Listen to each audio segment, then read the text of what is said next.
కేవలం ఈ పథకం కోసమే కాదు కానీ ఆంధ్రప్రదేశ్ ఆల్రెడీ చంద్రబాబు నాయుడు చంద్రబాబు నాయుడు గారు ఆల్రెడీ ఫర్ సేల్ పెట్టేసినాడు. సో దాని నుంచి ఏదన్నా తీసి ఇవ్వాలి అనే ఉద్దేశం మొదటి నుంచి కూడా మా పార్టీ వాదన అదే. మేము దగ్గర ఎవ్రీ ఇయర్ ఈ పథకాలు ఈ సంక్షేమ కార్యక్రమాలు అమలు చేయాలి అంటే 70,000 కోట్ల దాకా అవుతుంది. అది ఆంధ్రప్రదేశ్ రెవెన్యూ చూసుకొని ఆదాయాలు చూసుకుంటే ఆ పథకాలు ఇబ్బంది అవుతుందనే ఉద్దేశంతోనే మేము అట్లా నోటికొచ్చినట్టు చెప్పలేదు.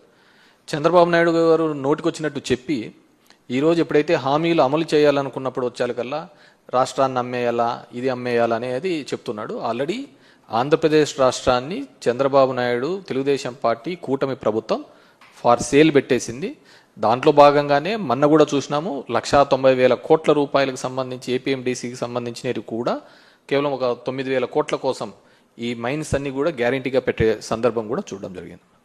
సిట్ అనే దర్యాప్తు సంస్థ ఎవరి చేతుల్లో నడుస్తుందో అందరికీ తెలిసినదే. సిట్ రిమాండ్ రిపోర్టు కోర్టుకు సబ్మిట్ చేయదు. సబ్మిట్ చేయకముందే ఆంధ్రజ్యోతి ఈనాడులలో కథనాలుగా వస్తుంటాయి. అది ఏ విధంగా అవుతుంది? ఒక కాన్ఫిడెన్షియల్ డాక్యుమెంటు, జడ్జి ముందర పెట్టాల్సిన డాక్యుమెంటు, ఇవి కొన్ని పేపర్లు వాళ్ళ అనుకూలమైన పేపర్లకు ఇచ్చేసి దాని మీద వాళ్ళు ఇష్టానుసారం ఒక కథనాలు చేస్తుంటాయి.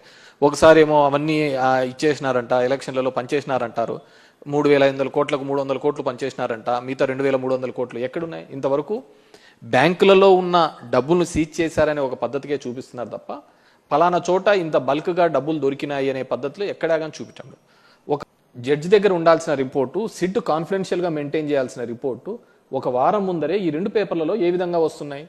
వీళ్ళు ఎవరైతే దోషిగా చెప్తారో అతనే పేపర్లలో వచ్చే దోషిగా చెప్తారో అదే సిట్ రిపోర్ట్లో వస్తుంది. ఇంకెక్కడుందంటారు దీంట్లో? సో ఈ సిట్కి ఏమాత్రం క్రెడిబిలిటీ లేదు. ఖచ్చితంగా పెట్టే దొంగ కేసులే. మీరు బాగా చూసినారు అంటే పోలీసులు కోర్టుకు వెళ్ళాము. ఎంత దౌర్భాగ్యమైన పరిస్థితి అంటే court has given guide lines, మీరు ఈ విధంగా చేయండి అని చెప్పేసి. డెమోక్రటిక్ సిస్టంలో ఈ విధంగా పోండి అని చెప్పినా కానీ అక్కడ ఉన్న పోలీసులు అది చేయలేకపోవడం జరిగింది. మేము కంటెంప్ట్ కూడా వేయడం జరిగింది. That's before the court. Maybe 23rd 24th ఎప్పుడో అని చెప్పారు. అది వచ్చిన తర్వాత దాని మీద కూడా మేము తీసుకోవడం.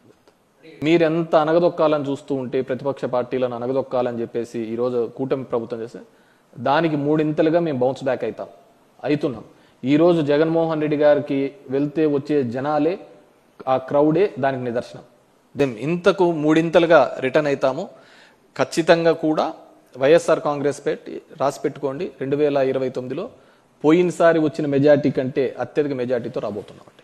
పవన్ కళ్యాణ్ తన మీటింగ్స్లోనే చెప్పాడు, హీజ్ నాట్ అడ్మినిస్ట్రేటర్, నేను పాలన చేయలేను, పాలనకు పనికిరాను, నేను ఏదన్నా ఉంటే గలాటలు చేయడానికి పోరాడడానికి మాత్రమే పనికొస్తానని చెప్పేసి చెప్పడం జరిగింది. అతన్ని ఒక టూల్గా, ఒక ఆయుధంగా మాత్రమే తెలుగుదేశం పార్టీ వాడుకోవడం జరిగింది. సో అడ్మినిస్ట్రేషన్లో అతనే చెప్పడం జరిగింది తన రోల్ ఏమీ లేదు అని, ఏదన్నా కానీ పోరాటాలు దానికి అని చెప్పేసి. సో తన గొంతును, తనకున్న ఆ సినిమాకున్న క్రేజ్ను మాత్రమే తెలుగుదేశం పార్టీ వాడుకొని ఆ రోజు సక్సెస్ కావడం జరిగింది. ఈరోజు పవర్లో ఉన్నాడు కాబట్టి తెలుగుదేశం పవన్ కళ్యాణ్ యొక్క బలహీనత కూడా వాళ్ళ నమ్ముకున్న ఫ్యాన్స్కి వాళ్ళందరికీ కూడా అర్థమైంది కాబట్టి డెఫినెట్గా he is going to be Jio.